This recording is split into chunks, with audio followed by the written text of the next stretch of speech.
What is enlightenment? Enlightenment is the state of knowing the way things are in the present moment.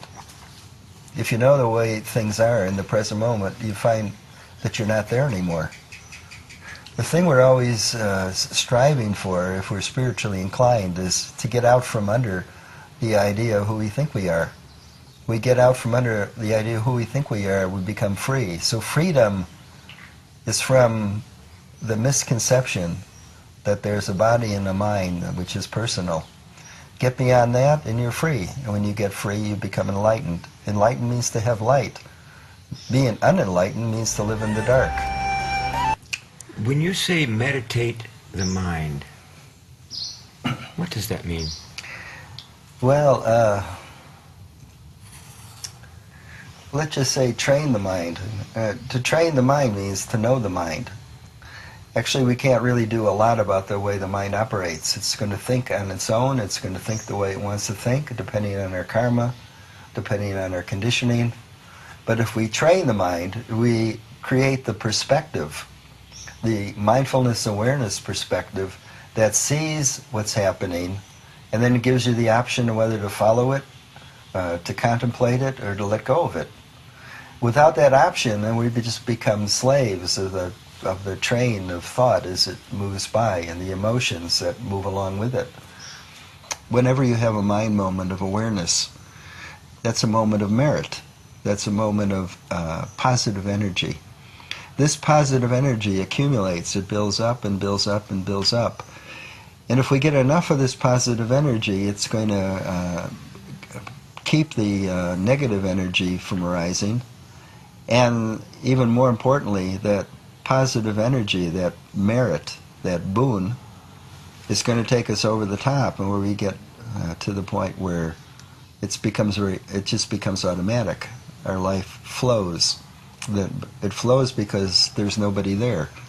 Do we have souls, or are we energies, karmic energies? You have to find that out for yourself. All right. I spent the last 35 years looking at what's going on inside. I've never found a soul. I've never found anything except changing conditions. The soul idea actually comes out of fear. We have fear, and we don't recognize the fear, even though it's totally got us bundled up, and we're kind of swimming and trying to keep our head above it. And once you have that fear being such a dominant part of your life, then you got to create a God entity or an idea of some higher power that's going to help you, because the fear is so overwhelming, the anxiety is so pressing, that you create this God idea, which is something I've never seen either, looking inside of myself, or never found any indication of anything except changing conditions, thing arising and passing away. If you don't understand the way the dynamics of it all work, and you have to meditate and really to get this in a visceral way, then you create the idea of a soul, because if there's no soul, then there's nothing to depend on God for. And so they're really come together. You have a God and you have a soul. You have a soul, and then you're going to have a God. But if you don't believe in either, or don't find any evidence for either one, then you just say things are changing, and we're being born, and we're getting old, and we're getting sick, and we're moving towards death. There doesn't have to be a soul, and there doesn't have to be a God. It's not a requisite. You can see that life goes on in nature without either one. John, where is our mind? Well, the mind, yeah. Where is the mind? Anybody out there looking or carefully, you know where your mind is? When you're listening to me, I'll give you a clue. Your mind is in your ear. And when you're watching me, it's no longer in your ear, it's in your eye. So you see, the mind is nowhere, it's everywhere. It arises wherever there's sensation. Right now, if you're feeling the weight of your body, then the mind is in your body. If you have a feeling, an emotion, then your mind is over there. If you're following a thought, than your mind is in your thought. Where does happiness come from? What's your idea of happiness? What's your definition of happiness? Is it a condition that you can hold and embrace for an hour, 2 hours, 5 hours? Or is it something that arises and passes away very quickly? Well, you really can't call that happiness unless you want to call it happiness with a small h. The real happiness that we can get out of life is in the knowing. We're built that way. We're built in a way that the knowing faculty, the ability to see things in the present moment, that's where we can get happiness. But it's not the kind of happiness with kind of this great bliss and joy jumping around, because every time we indulge in that kind of happiness, we end up on the other end of the cycle, which is depressed and searching for more happiness. And most people live their life like that. They get a little taste of happiness and they think that there's something out there, there's some way that they're going to be able to maintain a constant state of happiness. And they keep overlooking the fact that the situation of searching itself is an intense suffering. And the happiness we get is so fleeting that's not worth the bother. So that's why I personally decided to live a life that supersedes that kind of happiness. It's an experiment. One becomes so dissatisfied with a kind of conventional, mundane happiness that they're willing to go out and get out on a limb in order to find out, is there any happiness that's more sustainable than this, more satisfying. So this is the track that I've taken my life, and I've found in my own experience there is a happiness with an H, a capital H. There's a happiness that transcends the kind of mundane happiness of a good meal, some entertainment, sensual pleasures. There's a happiness in just knowing the present moment. And it's a happiness you have to experience in order to know. And it's a happiness that we can't even talk about, because in the present moment there's nobody there. Look for yourself. When you're present, are you there? No. The idea of who you are evaporates. As long as you have this idea in your mind that something has to be perfect, then you're always going to be striving for this one perfect moment of music, this one perfect moment of entertainment, and this whatever. It's hopeless. It's hopeless to look for any sustainable happiness in this world. Is that right? Yeah. Because well, it's I don't know about your life, but it's been right in mine. Where can you find sustainable happiness if there's nobody really here? You have to get down to the bottom, you know, to right at the base level, the foundation of the whole situation, of our whole kind of predicament, in striving and scheming and struggling to find a kind of happiness for somebody who doesn't even exist. Is that absurd? Or is it ironic? Or is it just the melodrama of life which we call ordinary? Take your pick. The distractions are no longer distracting for people like myself, for many people in this world that have been looking and looking, slipping and sliding on the path. When I finally come to the point where I'm no longer even distracted by the distractions, what then? Well, time to make a move.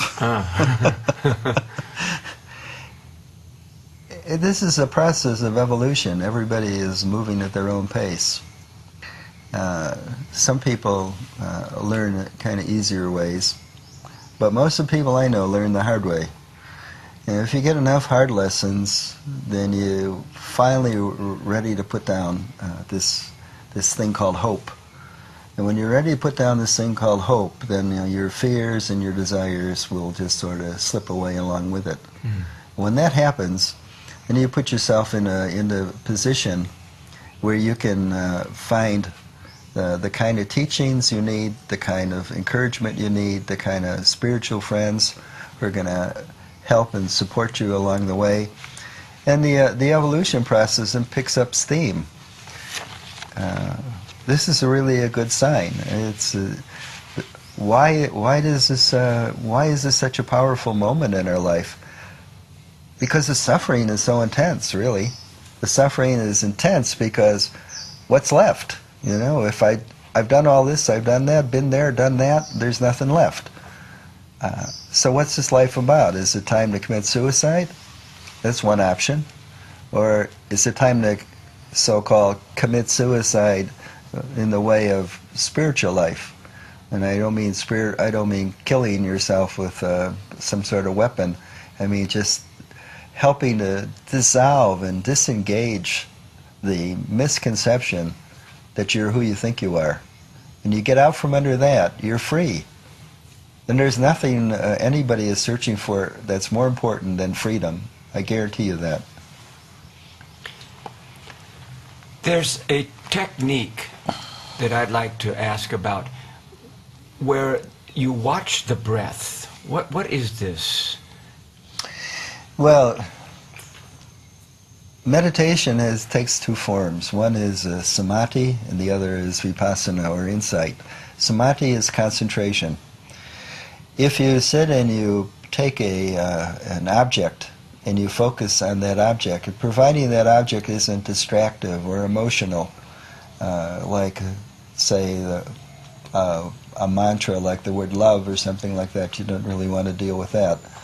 But if you start working with something like neutral, or a word like Buddho, which represents the Buddha, or Yesu, which represents Christ, if you use these kind of techniques, these kind of strategies, focusing, bringing the mind more and more focused, and limiting the movement of the mind, and inclining the mind towards this mantra or the breath as an object, something like that, the mind will become more quiet, more refined.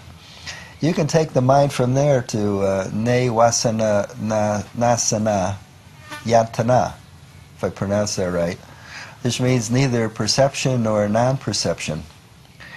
Your mind becomes so refined that you neither have perception nor non-perception. The mind can't even think about what that means. But it's an experience that, of course, the body is gone, and also the thought mechanism is gone. It takes energy to watch the mind. If you don't watch the mind, you don't have to watch the mind. There's just a watching that's going on by itself. The mind will get very, very refined. This is samatha or samadhi practice. The other path is vipassana or insight. Insight, you don't have to have any kind of something to engage or hold the mind, because you don't want to hold the mind. You just want to know the mind. You don't want the mind to be anything special. You want to use the ordinary mind in the ordinary conditions so that you know in every mind moment what's going on, what's happening, what's arising, what's passing away. And in that, you develop a stronger, a more intelligent, a quicker, a mind that's developing insight. And insight is simply seeing that everything's changing, there's suffering in every mind moment, and there's nobody there. Any mind moment where you see that occurring, which is what Vipassana is all about, will move you one more erg of energy towards your freedom, which we call enlightenment. The raw reality of who we are. We're a mind and we're a body. Things are arising and passing away. Things occurring in the mind are things that we don't have any control over. The body is deteriorating. Why? Because it was born. It's inclining towards death. We can't control that. We're going to live as long as our karma allows us to do so. But being alive a long time is certainly not the objective. The objective is coming to know who we are. If you don't know who you are, what's the point of your life?